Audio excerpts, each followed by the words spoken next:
Bonjour à toutes et à tous et bienvenue sur cette nouvelle vidéo de présentation de la chaîne J'irai conduire chez vous. Aujourd'hui on se retrouve à nouveau à Pau-Lyonnais en région Rhône-Alpes et je vais vous présenter ma XJ300 3,2 litres de 1997.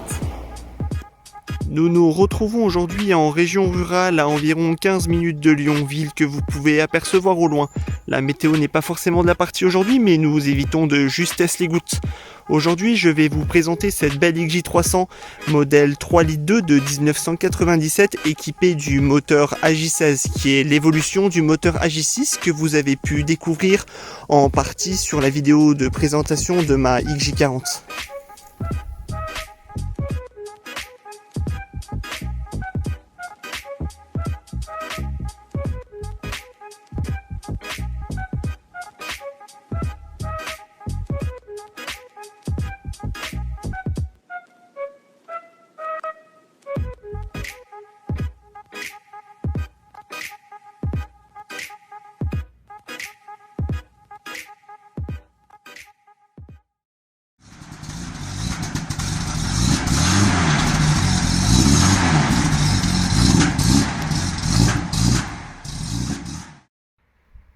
Pour cette nouvelle vidéo de présentation, je vous propose dans un premier temps de faire le tour du propriétaire. Je m'appelle Geoffrey, j'ai 23 ans, j'habite à Lyon dans la région Rhône-Alpes et cela fait à peu près 10 ans que l'aventure Jaguar a commencé. Suite à l'obtention de mon permis il y a à peu près 3 ans, j'ai plongé pour une Daimler XJ40 en 4 litres de 1991. Est ensuite arrivée une XJ40 finition Sovereign 3,6 litres de 1988. Une petite pause s'est effectuée dans mon petit cheptel et je me suis remis à la recherche de petites annonces sur le web. Grave erreur. Comme de nombreux passionnés automobiles, je flâne quotidiennement sur les sites de petites annonces. Puis arrive cette belle XJ300 de 1997 avec le bloc moteur 3,2 litres de AJ16. Nous sommes à ce moment-là fin août 2019. Septembre 2019, je prends la décision d'appeler le propriétaire même si je n'avais pas forcément de but précis ou de modèle en vue. Le rendez-vous se passe bien, première approche plutôt positive. Une belle 300 que vous pouvez admirer ici, dans sa couleur vert anglais. 210 000 km au compteur, un historique limpide et un entretien de rigueur. Pour ceux qui ont eu déjà l'occasion de me côtoyer, vous connaissez ma faiblesse et mon gros penchant pour la XJ40 avec ses optiques carrées qui lui permet de se distinguer des autres XJ. Mais je dois bien finir par l'avouer, ce qui m'a fait craquer principalement sur cette XJ300, c'est sa calandre 4 phares, symbole emblématique de la XJ chez Jaguar. On retrouve sur cette voiture de nombreux points communs avec la XJ40, qui est donc le modèle précurseur qui a permis à Jaguar de s'en sortir et de pouvoir faire naître cette jolie berline. Sous son air de grosse limousine, on retrouve un bloc moteur 6 cylindres en ligne. Étant également dans le domaine de l'aéronautique, il y a une citation que j'aime beaucoup. Le cœur d'un avion est son moteur, mais le pilote est son âme. Et le cœur de cette XJ300 se retrouve sous le capot, avec ce beau bloc moteur AJ16 de 3,2 litres de cylindrée qui était également proposé à l'époque sur le catalogue avec un modèle 4 litres. Comme la plupart des belles berlines britanniques des années 90 et des années 2000, et notamment chez Jaguar avec cette belle XJ300 à empattement court, nous avons ici une belle invitation au voyage avec un intérieur chic et épuré. Des touches de bois vous accompagnent le long des portières et sur l'ensemble du tableau de bord avec un intérieur full cuir, mêlant une odeur et un superbe mariage entre ces deux matériaux.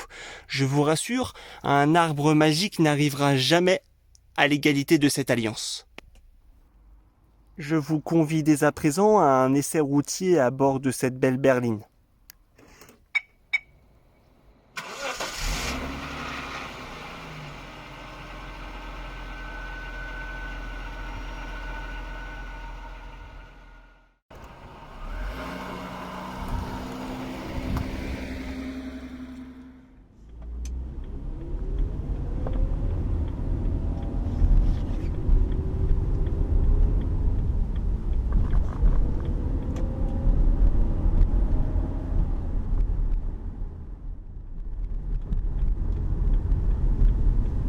Ah, cette atmosphère où règne la sérénité accompagnée du doux bruit feutré du 6 cylindres en ligne.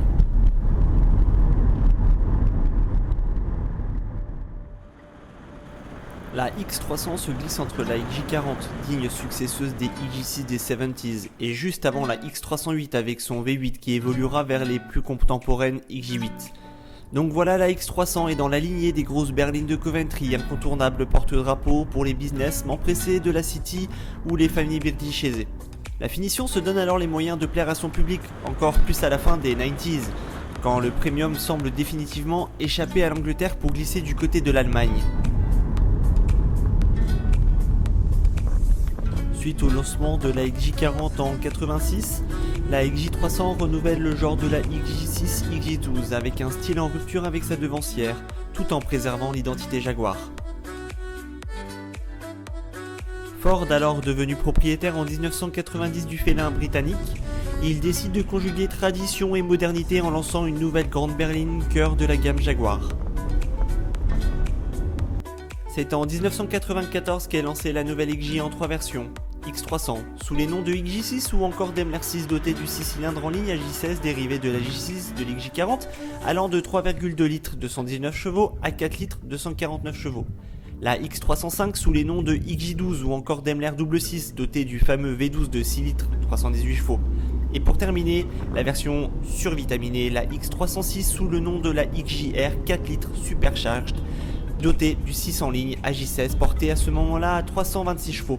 De la sportive à la bande, les versions X330 n'arriveront qu'à partir de 1995, construites sur les mêmes lignes de production, réduisant considérablement le coût par rapport au XJ40 châssis long.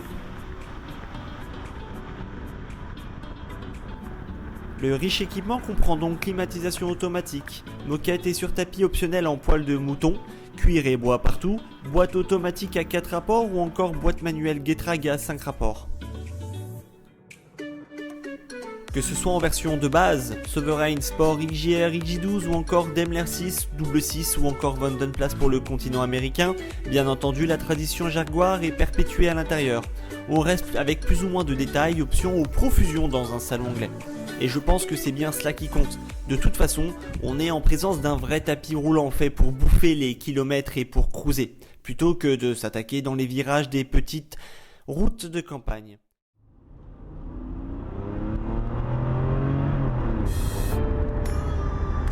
D'ailleurs, l'essentiel des ventes se fera avec la boîte automatique ZF à 4 rapports, bien que la boîte Getrag manuelle à 5 vitesses était toujours aussi disponible. Cette première génération X300, X305 et 306 sera produite jusqu'en 1997 à 92 038 exemplaires, dont 4165 X305 et 6547 X306. Tout moteur confondu, donc parfois avec V12, les X300 représentaient 17 368 exemplaires. Un modèle unique. Modèle Daimler cabriolet appelé Corsica sera présenté en 1996 pour le centenaire de la marque.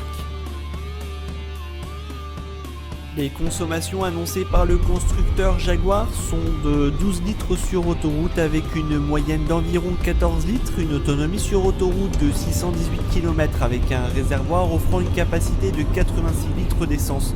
Tout dépendra bien évidemment de votre style de conduite et également du type de route que vous emprunterez. Et c'est en 1997 que Ford décide de renouveler la gamme avec une modification plutôt majeure, l'abandon des moteurs J16 et V12 pour un V8 plus moderne. Adieu X300, bonjour X308 ou plutôt XJ8 pour le grand public. Cela fera sûrement le sujet d'une nouvelle vidéo avec de nombreuses anecdotes à vous raconter. Cet épisode de présentation de J'irai conduire chez vous sur cette belle XJ300 arrive maintenant à terme. J'espère que vous avez peut-être pu en apprendre davantage sur cette belle berline britannique. N'hésitez pas à vous abonner directement sur la chaîne pour suivre mon futur contenu et mes nouvelles aventures qui sont à venir.